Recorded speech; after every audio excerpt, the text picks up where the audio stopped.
setbacks as well. Okay. In land, we use in land use, a setback is the distance which is a building and other structure is set back from a street or road. Okay, that's a setback. So in other words, you got a building and then you got a road. There could be major setback issues, meaning there's poor access points and everything else. You got to make sure that some of the key things like road frontage is in place and stay away from big issues with setbacks. All right, right-of-ways as well, as I have down there. Stormwater retention. Stormwater facilities are designed to convey storm runoff. All the water that comes down, if it doesn't have proper runoff, it could be an issue, a huge issue. All right.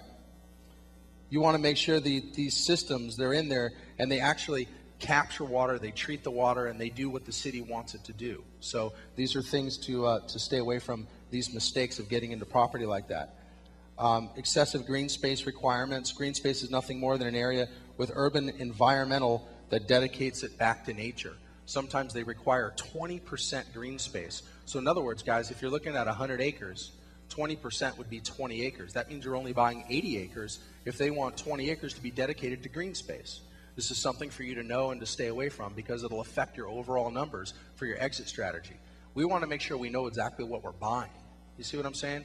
And if we're in there and we're buying something, we have to dedicate a certain amount of land, or if there's storm water runoff that comes over, so this just 2 acres is going to be unusable, and then they have to do a retention pond over here that's going to be unusable. Now what's happening is you're getting with the city and you're understanding that there's going to be space that you cannot use for your development, and that's going to affect your overall numbers. So these are things to stay away from. Okay? All right. Now, properties with environmental issues are another thing. Now, there's something called a phase 1. We're going to talk about this in detail later. Phase 1 is your environmental. Your phase 2 is the next study for an environmental. And then we have things like endangered species reports as well. But one thing that we do want to make sure is that there's not huge environmental issues with the property. I've ran into properties that have gasoline stations that were on them and car washes. And what happens is if the land is contaminated, then you need to make sure that you have a certificate which relieves you from those issues. All right. No road and utility access, or it's too deep. All right. We're not looking for properties that have utilities 2 miles or 3 miles or 4 miles from the actual site. We want to get those properties where the utilities are butted right up to the site. Okay. That's what we want. The utilities right to site. That's very, very important. Okay. We're not looking for properties that have areas out there that are landlocked, meaning poor road access. Let me give you an example. Here in California, there's an area that had tons of development. And this development was right outside of a place called Valencia, California. Anybody know it? Over by Magic Mountain, right? Well, this area over in Valencia, I had this property come through from a student, and he said, you got to check this out. It's great. It's for development. And this is when tons of development was happening out there. There was tons of subdivisions going in, meaning housing communities. And this property was roughly about 200 acres, and it had another sliver, which was about 20 acres in front. And that 20 acres in front locked in this additional huge tract behind it. And this tract was worth a lot of money. But what happened is the seller of the first 20 acres would not allow them to have access rights. And since that happens, it is a landlocked parcel. They were causing problems with having us get in there. There was one little finger that allowed us to get in, and it was just too small. And we went in there and tried to negotiate, and the person just knew what they had. And they knew that they were locking up that other parcel, and they knew that they wanted to buy that parcel, and they knew that if they locked it up long enough, they were going to acquire that parcel because nobody else is going to want to buy it. So they had the keys that unlocked the vault. And that's the type of deals that you don't want to focus on. You don't want to waste your time trying to turn that deal, that turkey, into an eagle. What you want to understand is that a deal like that is a dud unless that 20 acres frees up and we're able to do something and put together an assemblage of property, meaning purchasing both. Okay, so that's a big common mistake that I see out there. You want to stay away from that when you're focusing on the low-hanging fruit.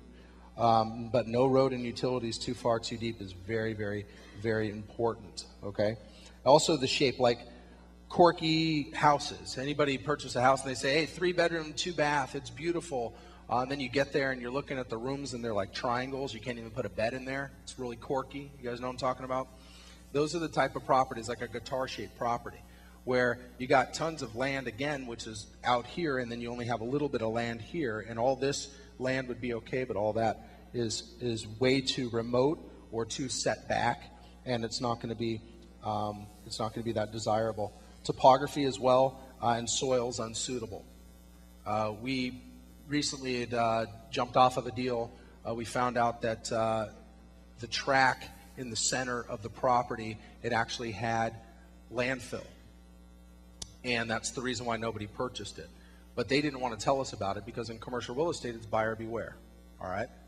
So because of that landfill, there was no possible way for us to get in there and do any development because then they have to do an impact study, and it takes years to see what's happening. Anybody know the property over at Howard Hughes Parkway, over where Loyola Marymount University? All that area down there.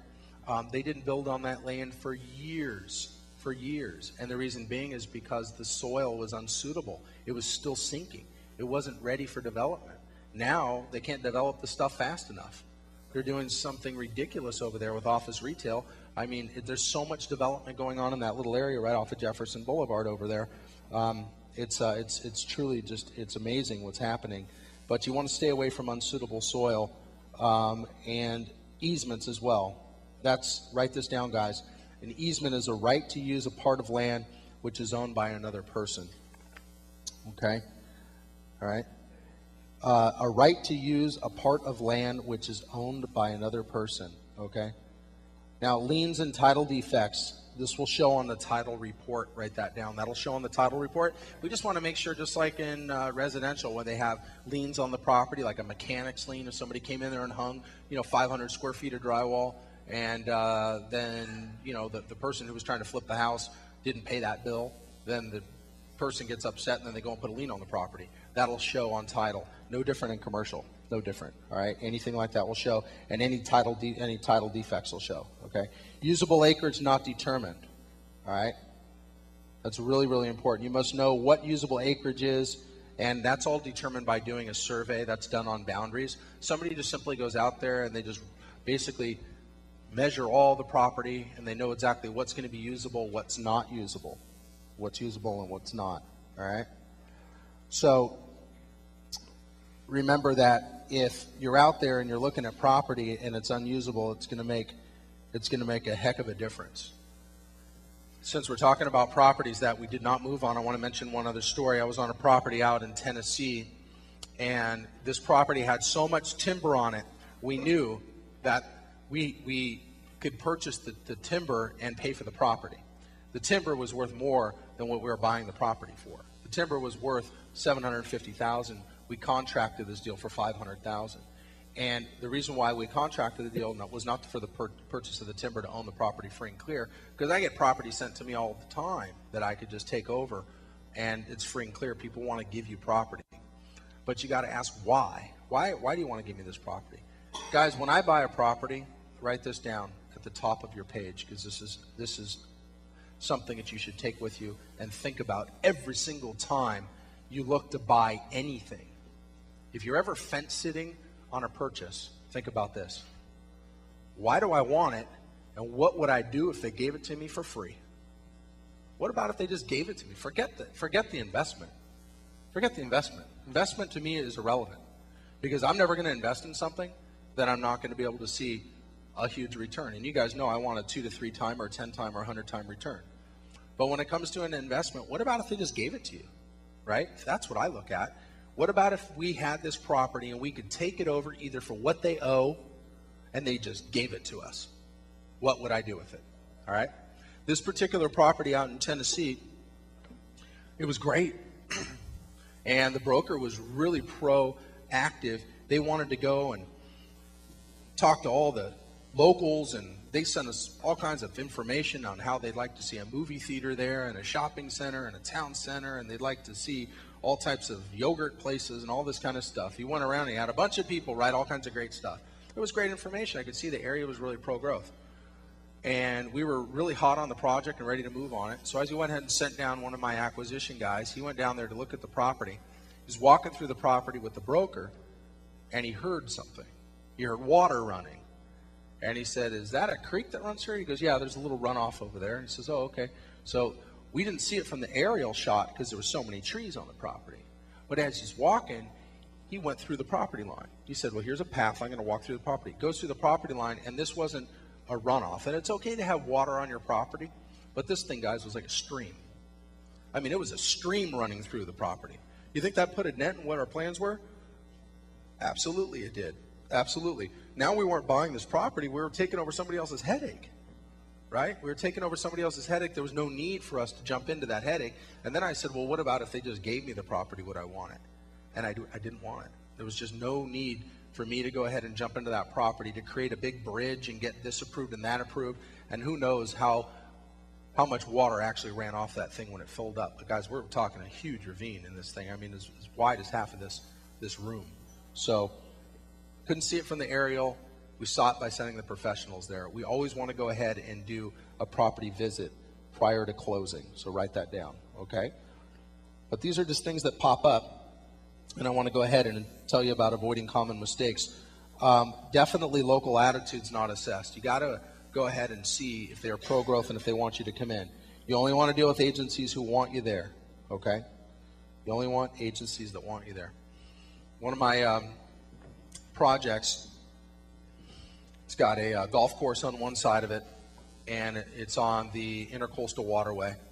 And originally we went in there to get, there was another project manager on that one, and then we were originally ready to get roughly about 430 condos on this property.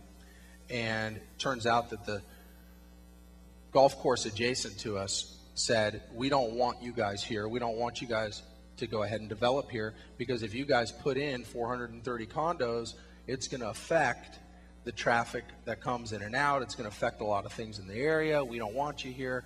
And we ended up going back and forth with them.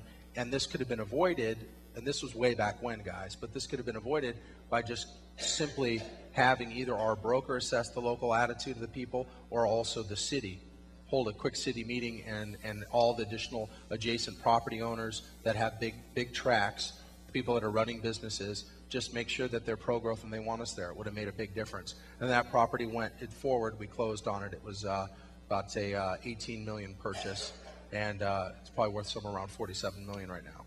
So this particular property, it finally got approved for roughly about, I think it was 320 or something condos. It's got a big boat slip marina, and it's a great project in the Carolinas. But the fact of the matter is, if we would have known ahead of time the local attitudes, we would have been able to address that and cut down on a lot of time. Is that very important? Is time important, guys? Time is so important.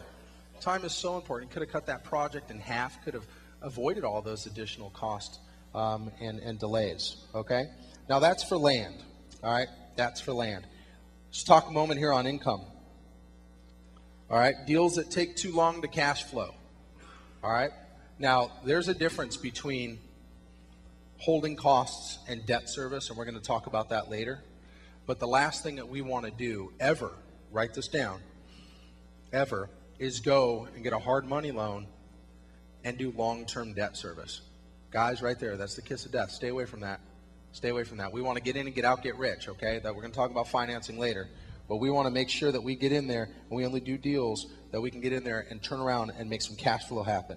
Now, managing property yourself is also just a major headache, regardless of I telling you not to do it. I can't believe that you'd ever want to go do it. Who wants to go and manage property, deal with tenant headaches, right? Geez, you might as well stay in residential if that be the case. Think about it. You got a 20-unit apartment, now you got 20 headaches instead of one if you're managing them yourself. But if your management company is professional and they're getting in there and they're controlling the property the right way and they're filling the vacancies by doing the right marketing because they're a professional company and they're making it happen, you don't have vacancy issues, then you're going to be making a lot of money, all right? They'll suck up your life. You're going to be doing it the wrong way if you manage property, okay? Underestimating rehab bids, all right? Guys, write this down next to that. I always pad by 20%, and that's the Murphy factor, 20%. I always pad it. There's different formulas for different things. We all know the residential formula, buy around 70% minus repairs, everything else. Guys, what we do is we pad this by 20% for the BS factor, okay? Write that down, all right? Always borrow more money than you need. Okay. Buying vacant property without having leases or contracts in place prior to closing. Buying vacant property, all right, you need to have some type of indication that you're going to be bringing in some tenants. Let me give you an example. If you have a shopping centers, by the way, guys, don't think shopping centers are something out of realm for you. Don't just think that you can only do a small complex of apartments at, say, 6 or 8 or 12 units. Shopping centers are nothing more than a business decision as well. They're very, very easy to get into. You got one big box tenant. Just think of it as boxes. You got a big box tenant, and then you got a few little boxes on one other side or some boxes on each side. It's all about knowing that you're going to get that one big box tenant in. You get the big box tenant in, and all those little boxes will fill up fast because they're all going to be going to be around the big box, regardless of who it is, whether it's a grocery chain or if it's a Costco or whoever it is, right? Doesn't matter. You must know the as is to make sure you're buying at a good LTV. Write that down. You must know the as is. You must know the as is value, the as is price, to be able to know the LTV, the loan to value. And guys, I promise you we're going to be covering all types of different formulas. I'm going to be covering some formulas for LTV so you can see exactly how to calculate that, and it's very easy to do so. Now, next page, on page 12, we're going to talk about you guys. Because that's why we're here, guys. You guys aren't here for me. You guys are here for you, right? That's why we're here. We're here to excel. We're here to get going. We're here to stop talking and begin doing. Make it happen. All right? Now, don't quit your day job yet until your first commercial payday. And even so, when the commercial payday comes through the pipeline, you just want to make sure that you keep your bread and butter happening. Now, commercial, for the most part, residential, you can get in there and you can quick turn some property. You can do the same thing in commercial. You can. You can quick turn commercial. You can take over commercial property subject to. You can do all the same things that you do in residential. You can get in there. You can fill vacancies quickly. You can do master lease option, take over the property and control it without closing on it, fill the vacancies, make tons of cash, and you can do it quickly, okay? But you just don't want to go ahead and cut off your air. So make sure you don't rush into the fire. I get students all the time that say, I'm not doing anything else but just commercial. I already told my boss that I'm not coming into work anymore, and I'm done, and now I'm just doing commercial. Well, that's great, guys. That's somebody that's dedicated. Just like I'm here, I'm dedicated. I'm dedicated to my success and my success of my students. But I want to make sure that I don't do you a disservice. I want to make sure that you guys understand that don't cut off whatever air supply you got. Not just yet, okay? Not just yet. Spend limited time with unmotivated or inflexible sellers, okay? Move on. And a lot of times, write this down, when you move on away from these people, they're going to come back anyway. I can't tell you how many times my phone sits there and it starts going and blowing up, and I'm like, who is calling me? And it turns out to be the broker and the seller that I just had a conversation with, that I just told them that I wasn't interested because that's not the way I buy. Because they expected me to put too much skin in the game. That's the money up front. And then they call and they call and they call and they want to do business with me. It turns, okay? You just make sure that you get in the game, all right? They will come back. Don't rush into fire. Keep your emotions in check. That is so positive. It's a positive statement to keep your emotions in check. Understand that we're here. You don't want to fall in love with a suspect that only appears to be a deal on the front end. But then what happens is we uncover that it's not a deal, but then you can't let it go. It's like that first crush. Remember in junior high school or in high school, first crush that you had, you just wouldn't let it go? I think they even have a movie coming out on it now. And I watched something on TV, and he said, look, he just doesn't like you. You know, get over it. He just doesn't like you. This is the deal. The deal just doesn't like you. It doesn't meet your criteria. Get over it. I see so many people, they fall in love with the property. I had a couple, the sweetest couple, that came to me. They said, Terry, we have to do this deal. This is the deal. This is the deal that's going to change our life. Here it is right here. And I said, well, what is it about? They said, it's a bed and breakfast, and we're going to manage it. We're going to live there. And I say, wait a minute, you're not living there. That's not what we do. We're trying to get in, get out, get rich. What are you thinking? And they're like, no, we want to go ahead. You should see this property. It's gorgeous. It's got imported Italian marble. It's got stainless steel appliances, 2 Viking stoves. Viking stoves. I'm like, so what? Get your deal done and go buy yourself Italian marble and a Viking stove, and buy 2 stoves if you want. I don't know who needs 2 stoves, but What I'm getting to is you don't want to fall in love with any particular property, all right? Don't do that. Keep your emotions in check, all right? Next is don't pursue deals where everything must work out absolutely perfect. I see it happen so often. People would say, well, it's not 100% perfect, so I'm not going to do it. Guys, I learned a long time ago that good is good enough sometimes. And again, if we're buying at 30 to 50% of appraised value, we have that little bit of room. Now, we're still crunching numbers. We still want to make sure we buy as is. We still want to we want to buy it and scrutinize it as we were the most stuck-up commercial investor, the most stuck-up commercial investor in the world. That's how we want to look at it, to analyze it, to buy it, but that doesn't mean that that's how we're actually going to be purchasing it, okay? You want to have multiple exit strategies. Write that down. Always check with brokers and sellers to see what they feel would be the highest and best use. That is so right on the money. Highest and best use is where it's at, guys, all right? And then this is another nugget. Make sure that you find out if anybody else happened to look at the property and if they had any interest in the property as well. So very often that other investors get in there, the ones that are the number crunchers, and they'll sit there and they'll analyze. Do you understand that most people that look at commercial real estate, they look at deals and they don't analyze it within minutes like we do? I mean, we're going to analyze deals here and we're going to get through them literally, some of them in minutes. I'll be able to look at your information sheets and say, this is not a deal and this is why, right here, right here. This is why. And you're going to say, oh, I see it. Yeah, you're right. But what about if we did this to it? And say, well, that don't matter. It's not a deal because of this. It's just not a deal. And we'll get that and we'll understand that. Other investors will sit there and they will grind on this thing for weeks and even sometimes months. I talked to this one guy and I said, did you ever close on that shopping center? And he said, no, we haven't closed on it yet, but we're about to. I said, really? I said, do you know that it's been 9 months? He says, oh yeah, we got all the data now. I said, well, geez, are you going to close on it? Yeah, we think we are. Never closed on it. And I told him not to do it the first 5 minutes that we talked about the deal. I said, that deal's not going to happen. There's no possible way. You're buying it at retail. You're buying it at retail, and when you buy something at retail, and the money at the end of the day, the cash flow that's going to be supporting it, buying retail, you're not even going to be breaking even on the deal. Why are you even looking at this thing? You need to come to my event, man. You know, that's what it's about, okay? So keep focus on that. Keep focus on looking at the low-hanging fruit, okay? Now, this is something really, really important. Don't try to do the specialized tasks on your own without experts. Now, I mentioned that just a few minutes back. Always hire the best of the best. And write down, always hire the best of the best, the ones that you can't afford, because that's where it's at, all right? You want to bring in the best of the best.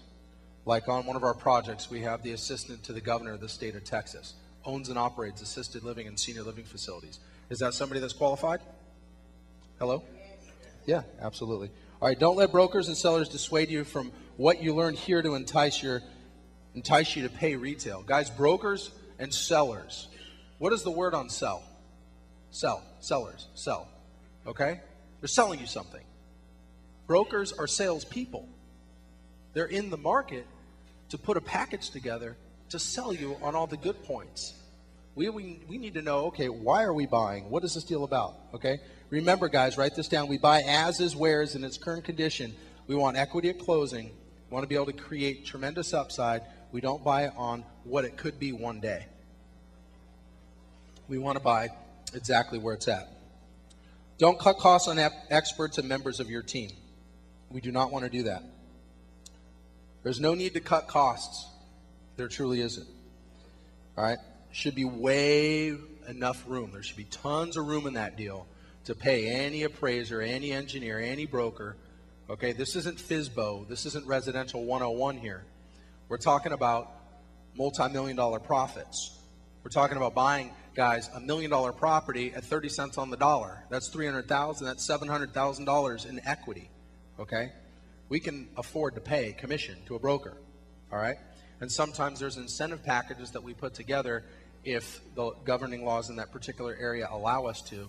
But also, get this, sometimes we'd like to go ahead and offer the professionals a piece of the pie as well. So that way, not only do they have vested interest, but also they'll be looking after that property, of course, as its own. But when the financier comes in, we're going to talk about why that's so very important too on that.